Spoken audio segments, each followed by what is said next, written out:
Terrorism, a very real-life situation plaguing free nations around the world. In the wake of the growing acts of world terrorism, the United States government has created an elite squadron of highly trained fighting men known as the Delta Force.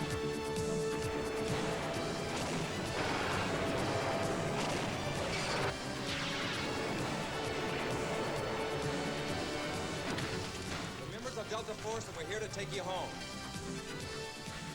Our cameras are on location in Israel for the filming of Cannon Films' new true-life action-adventure film, The Delta Force.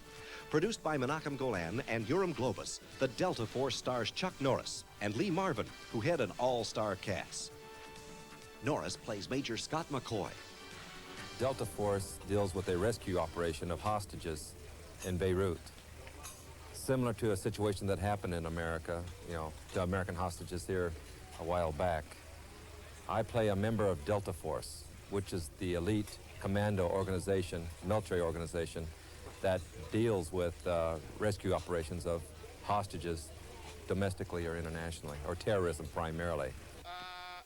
The Delta Force is directed by Menachem Golan and was shot entirely on location in Israel. The subject and film are close to the heart of Golan, who returned to his native country once again for the filming of Delta Force.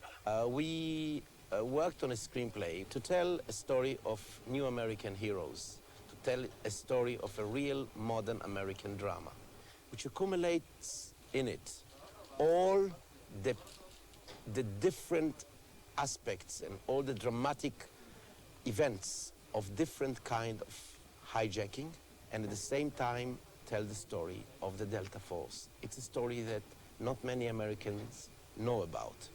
To create an added atmosphere of realism, director Golan chose to film all of the interior plane scenes in the hot and cramped quarters of an actual Boeing 707. The claustrophobic quarters in 110-degree heat are all too real for the cast members.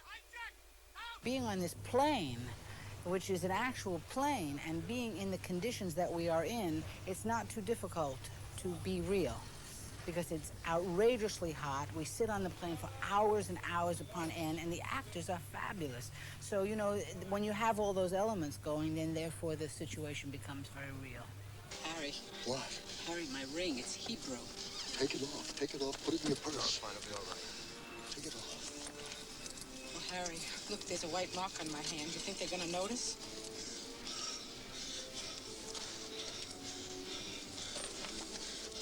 Will you marry me?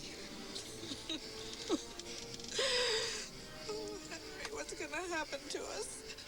Also co-starring in this intense action drama are Joey Bishop, Martin Balsam and Shelley Winters, Susan Strasberg, Robert Forster, Hannah Shagula, George Kennedy, and Bo Svensson as captain of the hijacked plane. Now, the hijacker has threatened to blow us up. If he does, it'll be your responsibility. Now, do you understand that, Mr. Minister? Do we now have your permission to land? My answer is definitely not. For 2 months, the cast of the hijacked plane felt the intensity of the heat, cramped quarters, and the ever-present realization that they were shooting a movie about terrorism in a country that terrorism has plagued many times. Access to the Ben Gurion airport where the large jet was located was very strict. Armed security personnel and military were always present while the cast and crew were filming, which added to the intense drama that was being staged by Golan and the cast of the Delta Force.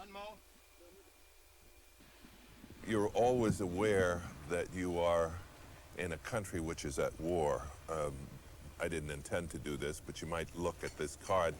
We have to have identity cards like this to get on and off the air base where we're working. Even now as we chat, we're on Ben Gurion Airport, which in addition to being a passenger airport is also a military airfield. So in order to get access, we need these cards with our picture and our name, written in both English and in Hebrew to get here. George Kennedy plays Father O'Malley, an American priest. The terrorists collect passports and command German stewardess Ingrid, played by Hannah Shagula, to read the names of the Jewish passengers. In a brave and selfless gesture, Father O'Malley willingly turns himself over to the terrorists, insisting that they're all in this together.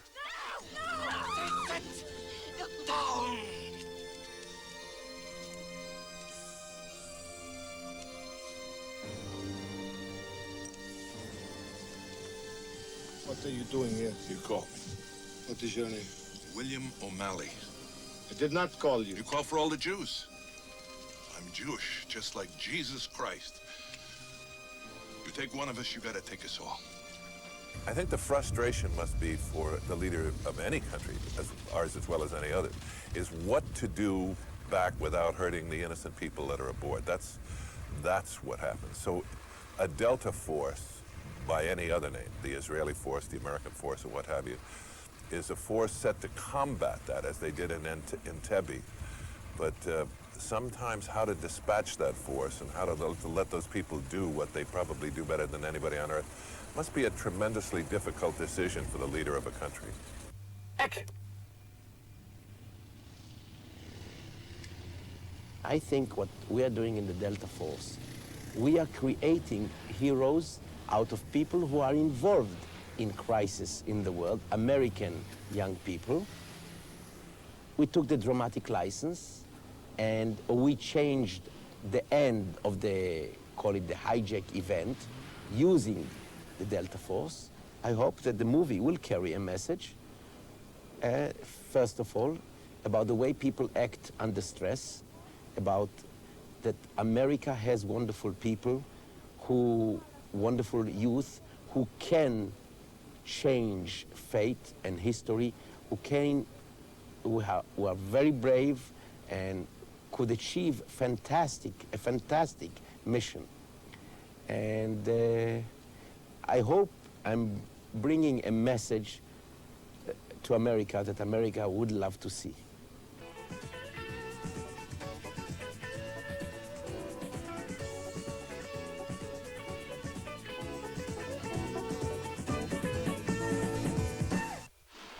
Even more real are the chase scenes which were filmed in the streets of the ancient city of Jaffa, just outside Tel Aviv.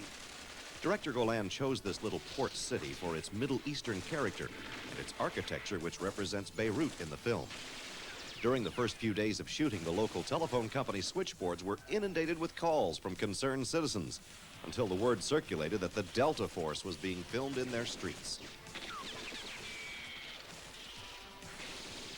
To create the believable stunts and chases, Director Golan commissioned the services of an American team of stuntmen, headed by stunt coordinator Don Pike.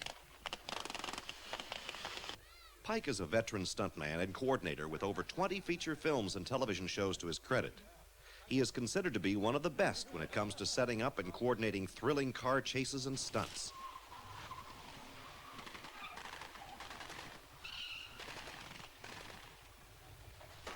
Pike handpicked the stunt team, which includes B.J. Davis, Greg Galt, B.J. Worth and Gary Pike, Mike DeLuna, and John Epstein, who also doubles for Chuck Norris. One of Pike's major concerns is safety for everyone on the set. Safety is a very, very big factor, making sure my men, for instance, if we roll a car or something like that, to make sure that they're all buckled in and everything inside the car is secure, and where they're going to roll, how far they're going to roll. And then I have to think of camera too for safety.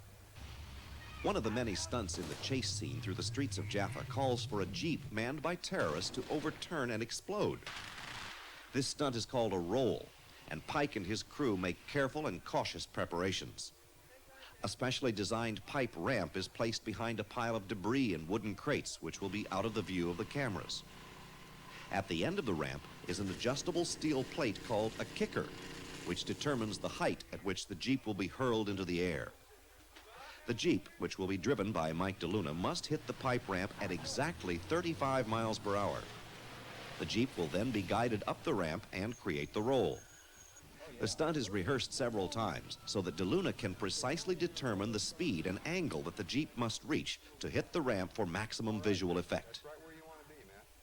Since this particular scene calls for two terrorists to be in the Jeep, a mannequin resembling a terrorist is placed alongside DeLuna and strapped in. Final preparations are made, and the rest of the stunt team secure the safety harness for DeLuna. 4 cameras are placed in strategic locations to film different angles of the Jeep as it hurls through the air and rolls. The director calls for action.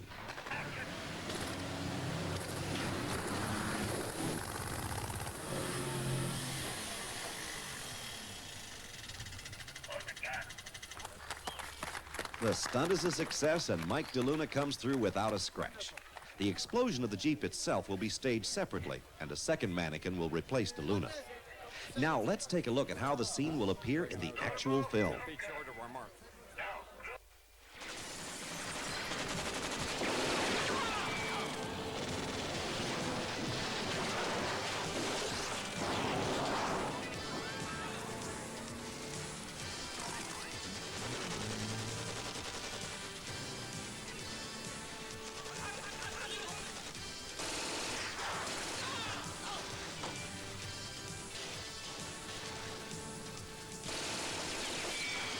Lee Marvin found shooting in Jaffa hauntingly realistic. Visually, you have an area that's been at war for so many, centuries, I guess. So that all, well, I mean, look at our backgrounds. I mean, this is just every day here. And the urgency of the people, there's an urgency in Israel that you don't see in other places. You know, they're very moving, very warm, and very open, all because they have to live so rapidly, in the sense of that they're living under this terrorism that they have here, you know. So they know how to be nice, I mean immediately, and they know how to be strong immediately. And so that gives an energy to the film. But I think it's a, you know, it's a good example of what terrorism is, and therefore the whole thing, I think, is kind of frightening. Drop that thing and get down here quick. What do you want me to do? Jump? I don't care what you do, make it fast.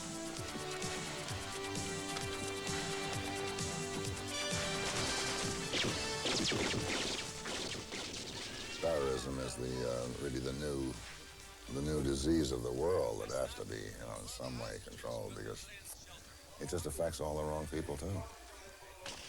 Jim Monahan, a 22-year veteran of the U.S. Army Special Forces, spent 2 weeks training the actors and members of the Israeli Regular Army who served as extras in the Delta Force on the techniques that would be used in the sequence showing the liberation of the hostages from the schoolhouse. My job is that of being the technical advisor for the film, the military consultant, and working with the stunt coordinator and setting up the military-related stunts that will be seen through throughout this film. From what we have been working on and the effort that I have put into it and the effort that some of the actors and the stunt coordinator and the stuntmen have put into it, so far it is following a fairly realistic portrayal. All that special training and preparation can be seen as Chuck Norris and Lee Marvin lead their squadron in the believable and realistic rescue of the hostages.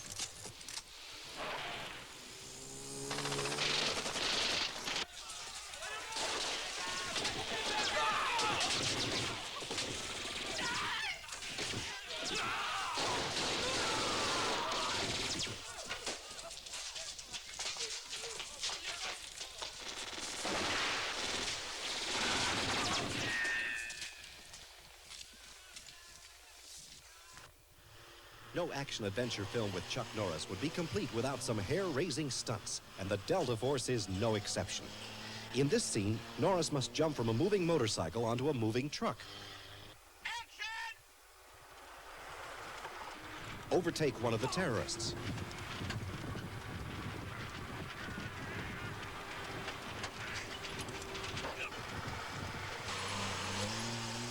Fall off the moving truck to the ground and do battle with his adversary. That was terrific. Good for us. Terrific. Each portion of the scene is carefully choreographed by Norris, Golan, and cinematographer David Gerfinkel. Then Norris and stuntman coordinate the moves. Hours of hard work under the hot Israeli sun pay off as the scene comes together, and we see why Chuck Norris is America's premier fighting hero. In Delta Force, of course, we have a lot of car stuff. I race cars, so they're putting me in a car a lot. I think the more hazardous stuff I'm doing in this film that I haven't done is motorcycle stunts. I'm not really that good on a motorcycle that I am in a car. And so I've been practicing like crazy, trying to develop my skills as a motorcycle rider. But it's something new for me, and that makes it a little more dangerous for me to do. While Norris and crew are creating action in Israel, a different sort of creation is taking place in a recording studio in Los Angeles. You may never have heard of Alan Silvestri or seen his face on TV or the silver screen, but you've definitely heard his music if you've seen the blockbusters Back to the Future or Romancing the Stone. One of the most talented and in demand of today's feature film music men, Alan Silvestri has brought his talents to the score of the Delta Force. Alan's modern method of composing takes place at the keyboard of a computerized synthesizer called the synclavier. With the use of this amazing electronic device, ordinary sounds like a human voice, a metal bowl, even a gunshot can be turned into a musical instrument. In fact, the entire score for the Delta Force was composed and recorded by Silvestri without the use of a single conventional instrument. Silvestri's realization of the plight of the hostages and the brave and elite fighting team known as Delta Force helped in the composition of the dynamic and powerful theme.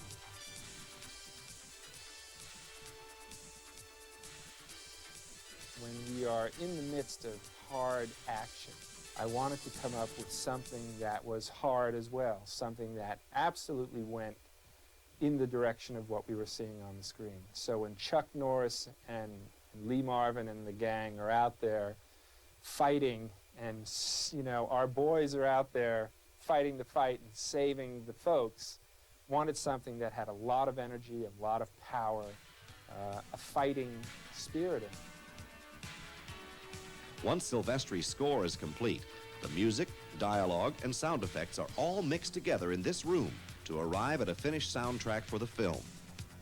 After completing the grueling and hectic 8-week shooting schedule in Israel, Director Golan is now in Los Angeles to supervise this very precise and time-consuming step of filmmaking. Each element must be mixed with the others so that together a certain mood and pace are created, as seen in this portion of the film.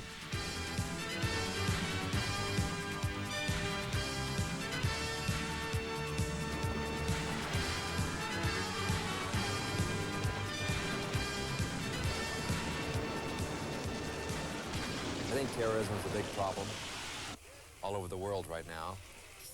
I think the problem is going to get bigger. I think terrorism is going to get greater all over the world. And I think it's time that we started doing something about it right now, rather than waiting until it gets to such a problem that we can't deal with it.